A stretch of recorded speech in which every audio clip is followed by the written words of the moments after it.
Is one of several men accused of paying for sex at that day spa, but these accusations are one small part of a months-long multi-agency crackdown on suspected human trafficking. Our team coverage continues with NBC 10's Malcolm Johnson live by Kraft's home in Brookline. And Malcolm, tonight you spoke with a human trafficking expert. I did, Christy, and one of the points that the expert made is that oftentimes these human trafficking victims will be flown into major hub cities like a New York or Los Angeles or a Miami and then relocate to smaller towns like Jupiter, Florida. This sex trafficking bust in Jupiter, Florida is a small sample of a much bigger problem, according to criminologists. 600,000 and like 800,000, that's kind of rough estimate. And so a year.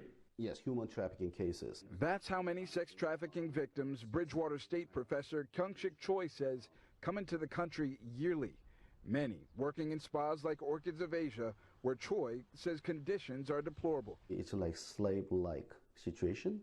And so they pretty much kind of living in small cell. They have a huge kind of language barrier.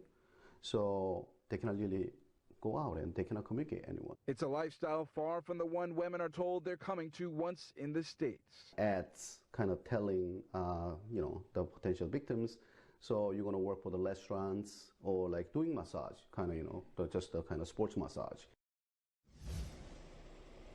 And Choi says these human trafficking victims living in conditions described as sexual servitude could go to human trafficking shelters. Sadly, they just don't know they exist. We're live tonight reporting in Brookline. I'm Malcolm Johnson, NBC 10 Boston. Thank you, Malcolm. And stay with NBC 10 Boston for continuing coverage of the charges against Robert Kraft. Any new developments on this case, we'll be sure to bring them to you on air, online, and on our free mobile app.